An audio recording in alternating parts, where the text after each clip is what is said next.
BCB আন্তর্জাতিক সংবাদ চ্যানেলে আপনাকে স্বাগত। শুরুতেই সংবাদ শিরোনাম, এরপরে বিস্তারিত।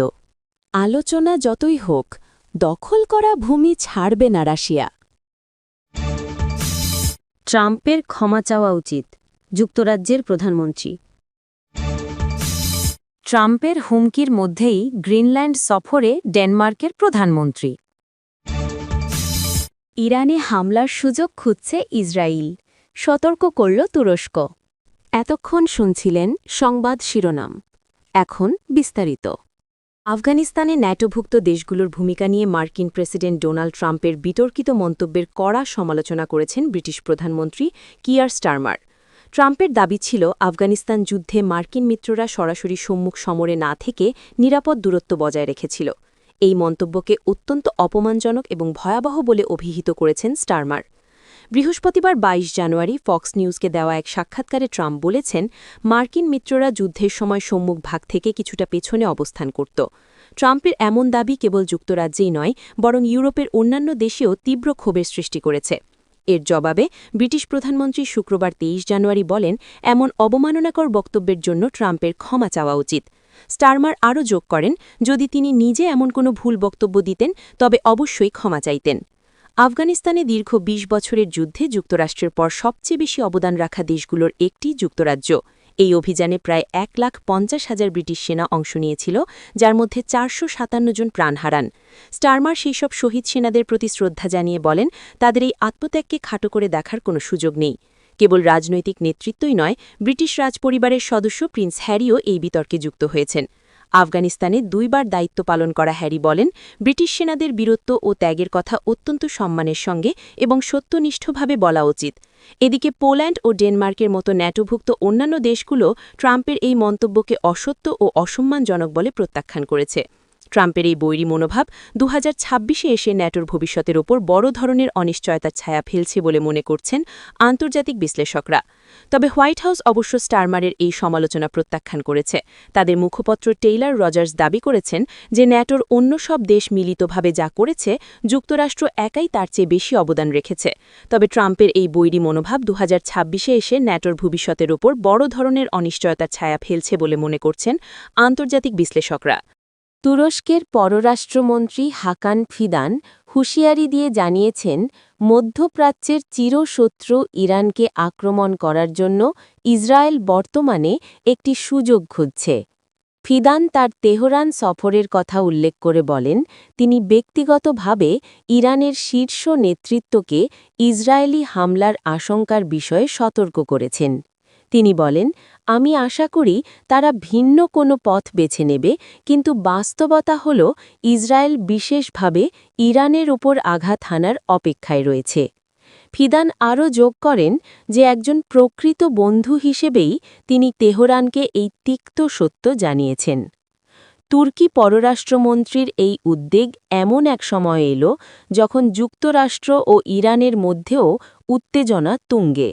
মার্কিন প্রেসিডেন্ট ডোনাল্ড ট্রাম্প বৃহস্পতিবার ২২ জানুয়ারি জানিয়েছেন, তিনি ইরানের দিকে একটি বিশাল নৌবহর বা আর্মাডা পাঠাচ্ছেন। ওয়াশিংটন থেকে এই হুমকির পর ইরানের পক্ষ থেকে অত্যন্ত কঠোর প্রতিক্রিয়া জানানো হয়েছে। এক জ্যেষ্ঠ ইরানি কর্মকর্তা রয়টার্সকে বলেছেন, ইরানের ওপর যে কোনো ধরনের হামলা, তা ছোট বা বড় যাই হোক না কেন, সেটিকে তারা সর্বাত্মক যুদ্ধ হিসেবে গণ্য করবেন এবং এর কঠোরতম জবাব দেবেন।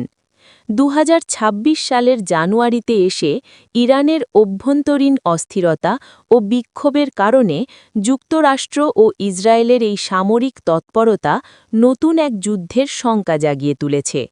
ইতোমধ্যে ইরানের বিক্ষোভ দমনে কয়েক হাজার মানুষের প্রাণহানির খবর পাওয়া গেছে, যা পরিস্থিতিকে আরও জটিল করে তুলেছে। এদিকে তুরস্কের প্রেসিডেন্ট রিসেপ তাইয়েব এরদোগান ইরানের প্রেসিডেন্ট মাসুদ পেজেশকিয়ানের সঙ্গে ফোনালাপে জানিয়েছেন যে আঙ্কারা ইরানের স্থিতিশীলতা বজায় রাখতে প্রতিশ্রুতিবদ্ধ এবং যে কোনো বিদেশি হস্তক্ষেপের বিরোধী। ২০২২ সালে ইউক্রেনের রাশিয়ার পূর্ণমাত্রার সামরিক অভিযান শুরুর পর এই প্রথমবারের মতো ইউক্রেন, রাশিয়া ও যুক্তরাষ্ট্র সরাসরি উচ্চ পর্যায়ের আলোচনায় বসেছে। সংযুক্ত আরব আমিরাতের আবুধাবিতে শুক্রবার ২৩ জানুয়ারি থেকে শুরু হওয়া এই ত্রিপক্ষীয় বৈঠককে কেন্দ্র করে বিশ্বজুড়ে ব্যাপক কৌতূহল সৃষ্টি হলেও শান্তি ফেরার পথে মূল বাধা হয়ে দাঁড়িয়েছে রাশিয়ার কঠোর অবস্থান। ক্রেমলিন সাফ জানিয়ে দিয়েছে যে আলোচনা চললেও দখল করা ইউক্রেনীয় ভূখণ্ড ছাড়ার কোনো পরিকল্পনা তাদের নেই। মার্কিন প্রেসিডেন্ট ডোনাল্ড ট্রাম্পের বিশেষ দূত স্টিভ উইটকফ এবং ভ্লাদিমির পুতিনের মধ্যে মস্কোতে ৭ দফা বৈঠকের পর এই আবুধাবি সংলাপের আয়োজন করা হয়েছে। এই বৈঠকে রাশিয়ার প্রতিনিধি দলের নেতৃত্ব দিচ্ছেন দেশটির সামরিক গোয়েন্দা সংস্থা GRU এর প্রধান অ্যাডমিরাল ইগর কস্তিউকভ। সামরিক গোয়েন্দা প্রধানের উপস্থিতি ইঙ্গিত দিচ্ছে যে আলোচনার কেন্দ্রে এখন রাজনৈতিক সমাধানের চেয়ে সামরিক কৌশলগত বিষয়গুলোই বেশি প্রাধান্য পাচ্ছে। বৈঠকে ট্রাম্পের জামাতা জ্যারেড কুশনারও উপস্থিত রয়েছেন বলে জানা গেছে। ইউক্রেনের প্রেসিডেন্ট ভলোদিমির জেলেন্সকি এই আলোচনাকে ইতিবাচক হিসেবে দেখলেও রাশিয়ার দেওয়া শর্তগুলো কিয়েভের জন্য বড় চ্যালেঞ্জ হয়ে দাঁড়িয়েছে।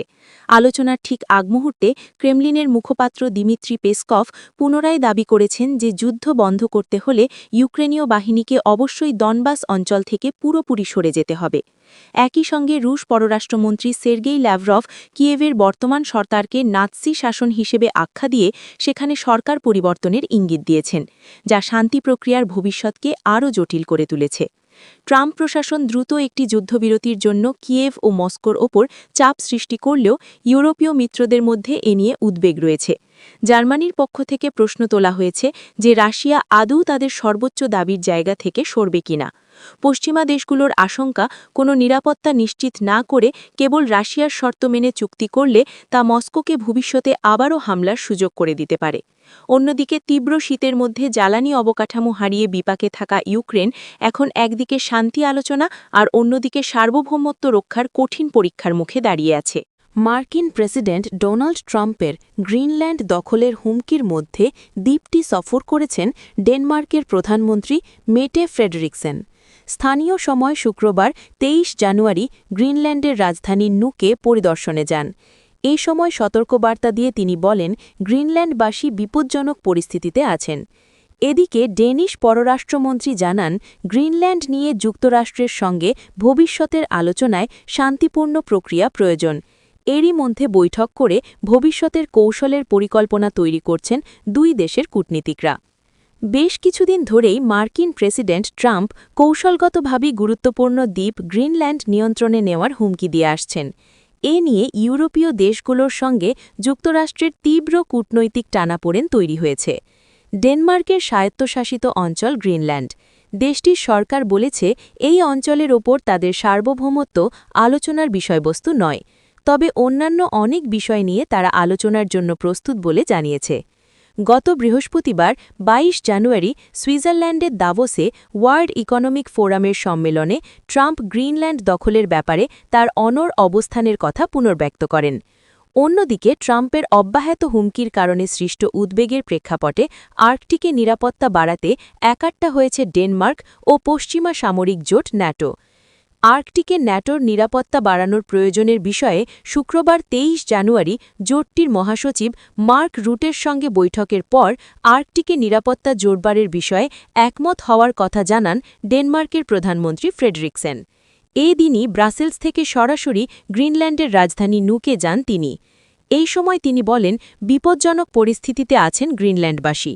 তার কথায় আমরা একটি গুরুতর পরিস্থিতির মধ্যে আছি। এখন একটি কূটনৈতিক রাজনৈতিক পথ আছে যা ডেনমার্ক ও গ্রিনল্যান্ড একসাথে অনুসরণ করবে। আজ তা প্রস্তুত করতে হবে।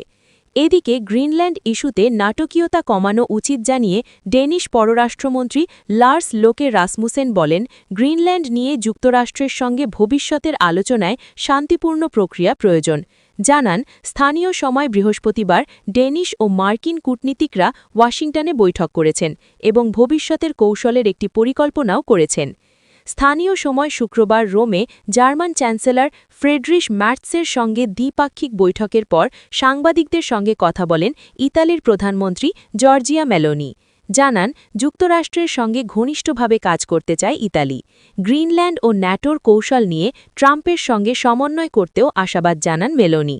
এদিকে চীনের বিশেষজ্ঞরা সতর্ক করেছেন গ্রিনল্যান্ড অধিগ্রহণের মার্কিন আগ্রাসী পদক্ষেপ ইউরোপ যুক্তরাষ্ট্র সম্পর্ককে ঝুঁকিতে ফেলেছে এবং ন্যাটোকে দুর্বল করতে পারে।